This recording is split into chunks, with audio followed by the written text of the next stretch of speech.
Assalomu alaykum aziz qirolichalar jamoasi, kayfiyatingiz yaxshimi? Maslahatlar seriyasining navbatdagi qismini e'tiboringizga havola qilamiz. Bugun 4-maslahat. Men doimo charchab yuradigan super ayolman. O'zimga kuchni qayerdan topsam bo'ladi? Qanday qilib topsam bo'ladi? Sizda shunaqa fikr paydo bo'lganmi? Man hamma narsaga ulgurishga majburman. Uy, bola chaqa, ro'zg'or, balki boshqa oila a'zolari. Lekin o'zimga kelganda ichki his-tuyg'u, bo'shliq va charchoq hissi.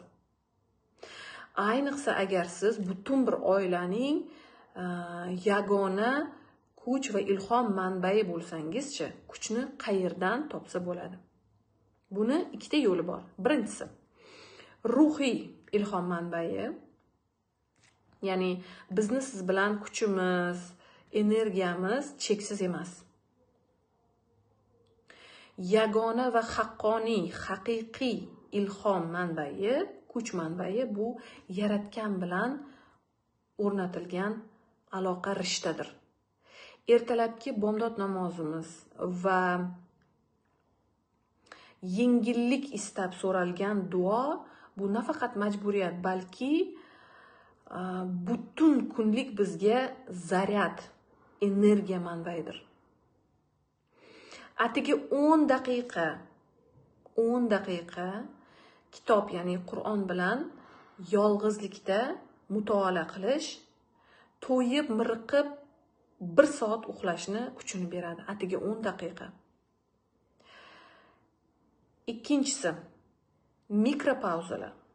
Mikro, kichkina o'ziga ajratgan pauza vaqtlar. Bizni kuchimiz, energiyamiz faqatgina uzoq dam olishdan keyin kelmaydi. Qisqagina 3 marta chuqur nafas olsangiz, nafas olib chiqarishingiz o'zida ham 3 marta ancha yengil tortasiz.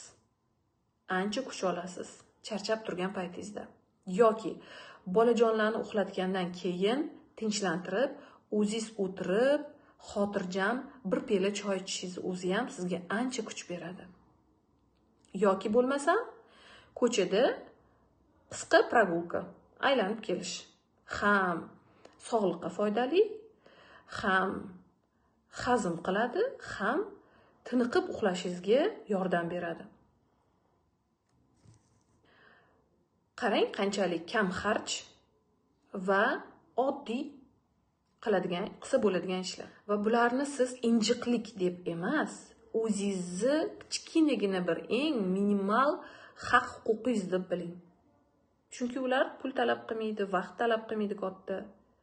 O'zingiz uchun, o'zingizni yoningizdagi, o'zingizni oldingizdagi burchingiz, haqqingiz, eng minimum haqqingiz, huquqingiz deb biling.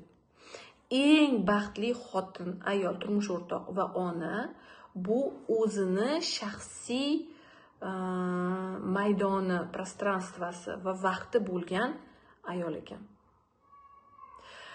Ana azizlar, qisqagina maslahatlar, ustozdan berilgan bebaho maslahatlar, lekin bular haqida va bundan ham ko'p eng qiziq mavzularda, oilaviy mavzularda, va xotin munosabatlarida, rishtalarni qanday qilib yana ham mustahkamlash va butun detalni g'ijjalab, to'liq batafsil seminarlarimizda sizga tushuntirib boramiz.